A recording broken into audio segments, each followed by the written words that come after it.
Nah, Andi Kumala dan pemirsa, di segmen ini kita akan bahas bagaimana polemik pagar laut yang kemarin udah dicabut Iya, tapi infonya. masih terus Tapi siapa yang dipertanyakan ya. bertanggung jawab? Kita lihat dulu filler dan juga paket pengantar yang telah disiapkan oleh tim redaksi Apa Kabar Indonesia Pagi.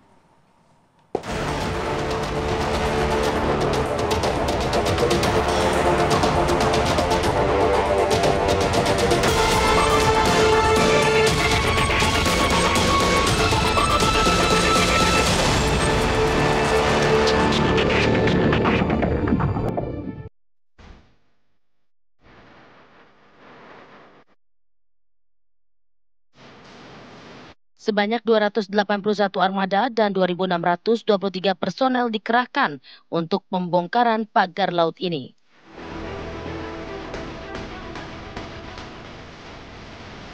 Diketahui Kementerian Kelautan dan Perikanan KKP menerjunkan 450 personel dan 11 armada. TNI Angkatan Laut mengerahkan 753 personel dan 33 armada, termasuk 3 unit armada tank amfibi.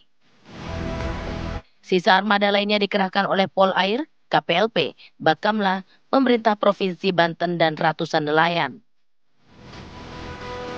Pagar laut yang membentang sepanjang lebih dari 30 km di perairan Kabupaten Tangerang ini ternyata diketahui memiliki sertifikat hak guna bangunan SHGB dan 17 sertifikat hak milik SHM di wilayah yang dipagari.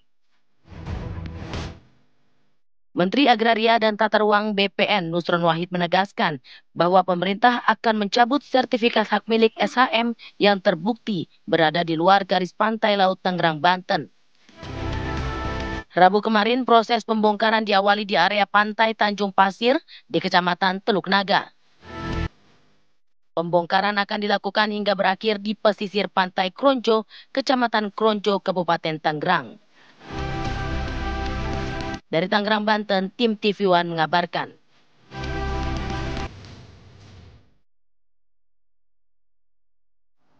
Ini dia, siapa tersangkut gitu loh. Untung nggak jatuh karena kesangkut. Iya, kita masih bertanya-tanya siapa sebenarnya pihak yang bertanggung jawab setelah dibongkar pagar lautnya tidak selesai sampai di situ, dalangnya harus dicari. Harus dicari begitu. Dan untuk mengetahui bagaimana kondisi terkini ataupun informasi terupdate dari kasus pagar laut ini, kami sudah terhubung dengan Pak Firman Subagio selaku anggota Komisi 4 DPR RI fraksi Partai Golkar dan juga Doni Ismanto selaku staf khusus Menteri KKP bidang Humas dan Komunikasi Publik secara daring Zoom. Selamat pagi Bapak-bapak. Selamat pagi Pak Doni. Selamat pagi. Ya, selamat pagi Pak Firman. Pak Doni, Pak Firman. Dengar suara kami Pak? Cukup dengar. Ini kalau pakai ini baik, kita sudah tersambung dengan Pak Doni. Pak Doni, sebagai staf khusus KKP ini sejauh ini bagaimana kemudian hasil dari penyelidikan dari KKP dan kalau mungkin bisa dijelaskan lebih awal dulu Pak. Kemarin juga sempat ada perbedaan pendapat dari Presiden Prabowo Subianto yang suruh untuk mencabut secara total pagar laut ini. Kemudian sempat ada perbedaan pendapat dengan Menteri KKP meskipun akhirnya sependapat. Seperti apa tanggapannya Pak? Terima kasih ya. Saya rasa tidak ada perbedaan pendapat, tapi yang ada adalah kita semua sependapat menjaga laut kita tidak rusak, sepakat untuk semuanya berjalan sesuai dengan koridor hukum. Jadi saya rasa pertanyaan seperti ini jangan diulang-ulang lagi lah. Kan kita itu harus berjalan untuk menyelesaikan masalah ini. Jadi menurut saya sudah tidak ada lagi silang pendapat. Orang dalam eksekusi pembongkaran pun sudah kita semuanya bersama-sama, jadi tidak ada lagi masalah. Baik Pak Doni, mungkin kalau bisa dijelaskan juga sejauh ini bagaimana hasil dari investigasi yang dilakukan oleh KKP terkait siapa ataupun dalang dari pemasangan pagar laut ini Pak. Karena kalau untuk informasi terakhir sejauh ini pihak KKP telah melakukan penyelidikan masih pada tahap meminta keterangan dari para nelayan Pak. Baik, saya dudukkan dulu masalahnya di sini ya. KKP itu masuk dalam konteks ketika tanggal 9 Januari eskalasi terhadap instalasi, atau saya bilangnya itu instalasi, atau mungkin tempatnya di situ lebih gampangnya muncullah pagar-pagar bambu itu makin banyak. Kami masuk, kami melihat itu tidak memiliki izin PKKPRL. Karena semua kegiatan yang menetap di laut harus memiliki PKKPRL. Kami lihat dari sisi ini kami bisa masuk pintunya. Kami lihat secara undang-undang. Oh bisa, kita pakai Undang-Undang Cipta Kerja, sanksinya administratif, denda. Kita harus cari nih cara masuk dulu untuk biar tidak menambah keresahan di masyarakat. Akhirnya Pak Menteri memerintahkan Dirjen Ipung untuk melakukan penyegelan. Di situ kita masuknya.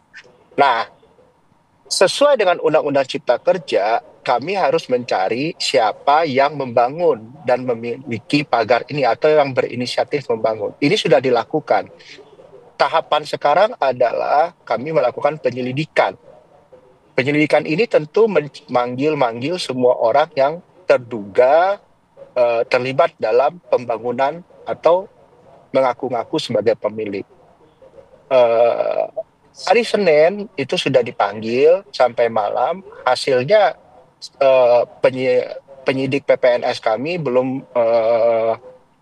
membuka ke saya apa hasilnya karena masih dalam masih dalam tahap investigasi, Mas, gitu loh. Jadi yang KKP lihat itu karena taunya kan ada bambu awalnya. Sementara kan sekarang ternyata berkembang. Ternyata ada SGHB atau apa. Nah itu kan harus dicek lagi nih sama tempatnya Pak Nusron itu. Yang SGHB itu yang di mananya gitu loh. Nah itu harus dicek. Nah, makanya kita nanti kemarin dari Tanjung Pasir itu Pak Menteri sudah bilang akan berkoordinasi dengan tempatnya Pak Nusron juga. Dan sambil menunggu tempatnya Pak Nusron melakukan penyelidikan juga. Kan Pak Nusron menurunkan inspektoratnya. Dari situ mungkin bisa lebih titik terang. Sebenarnya bukti paling bagus itu yang didapat tuh dari tempatnya Pak Nusron. Kita tunggu juga penyelidikan di tempat Pak Nusron. Iya, baik Pak Doni, kita akan ke Pak Firman juga.